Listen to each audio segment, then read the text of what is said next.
मसीह में आपकी सलामती हो। हम नजात, हम हमेशा की ज़िंदगी कैसे पा सकते हैं? हमेशा की ज़िंदगी पाने के लिए जो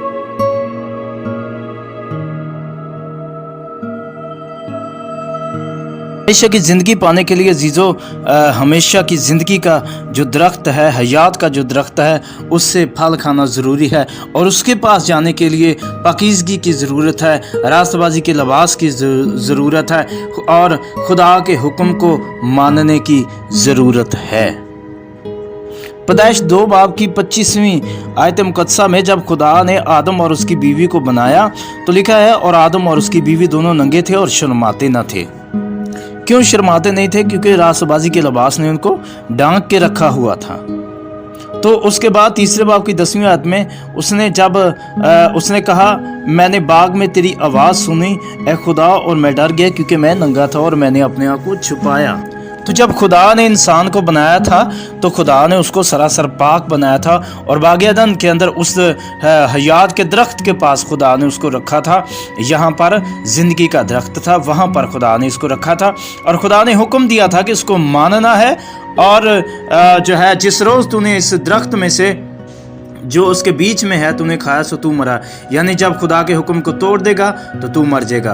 तो उसकी जो स्पिरिचुअल डेथ है, जो रूहानी मौत है आदम की, वो वाक़ई होती है। और जब गुनाह सर्जत होता है तो फिर क्या होता है कि वो रास्तबाजी का लिबास अलग हो जाता है और आदम नंगा हो जाता है। उसको एहसास होता है कि मैं नंगा हूँ, इसलिए वो खुदा की नज़र से बचने के लिए कि मैंने खुदा के हुक्म को तोड़ा है, और वो क्या करता है कि अपने आप को छुपाता है और अंजीर की पत्तियां सीके अपने और अपनी बीवी के उससे नंगे तन को, बदन को ढांकने की कोशिश करता है।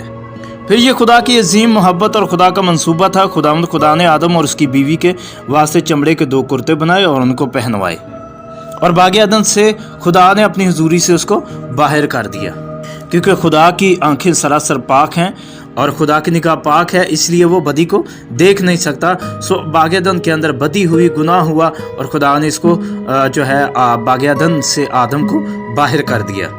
क्यों कर दिया? इसलिए कि वहाँ पर हयात का दरख्त था और खुदा ने कहा कि ऐसा ना हो कि आदमी जो है, इंसान उसमें से हाथ बढ़ाए और कुछ खाए और फिर हमेशा जीता रहे।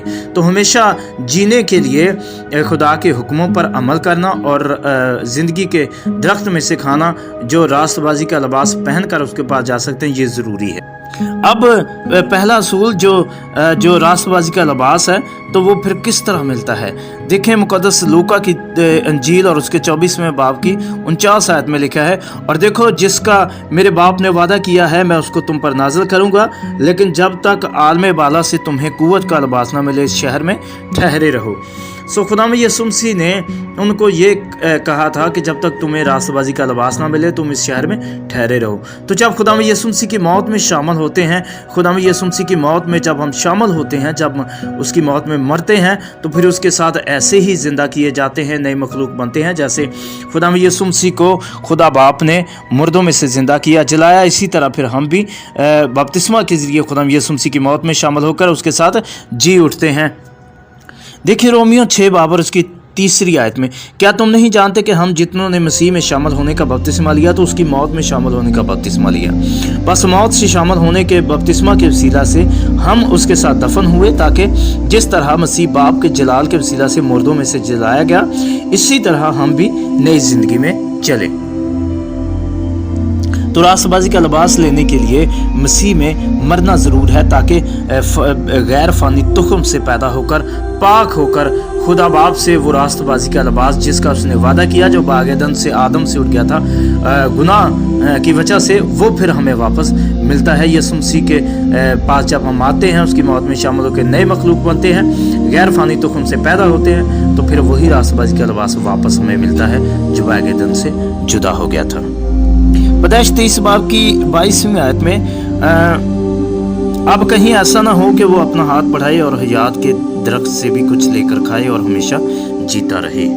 इसके साथ खुदा में यीशु मसीह ने कहा कि ज़िंदगी की रोटी मैं हूँ। मुक़द्दस यूहन्ना के 6 बाब की 48वें आयत में, ज़िंदगी की रोटी मैं हूँ, अगर कोई इस रोटी में से खाए तो अब तक जिंदा रहेगा।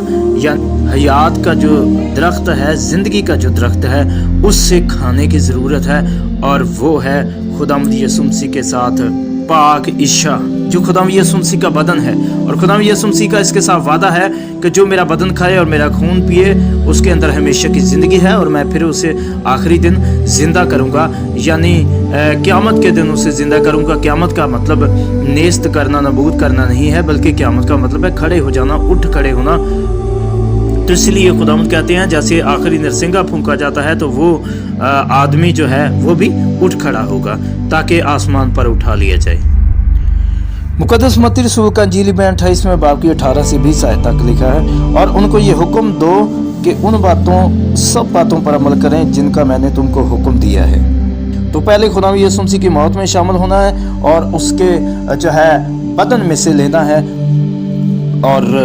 और उन सब बातों पर अमल करना है जिनका खुदावंद यीशु मसीह ने हुक्म दिया है।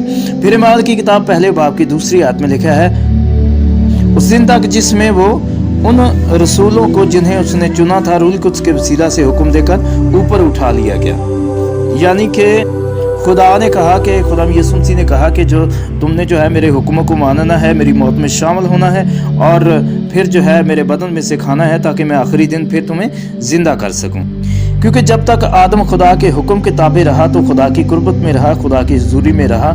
जब हुक्म अदुली की तो खुदा की हुजूरी से बाहर हो गया, आदम और खुदा के बीच में जुदाई की दीवार खड़ी हो गई।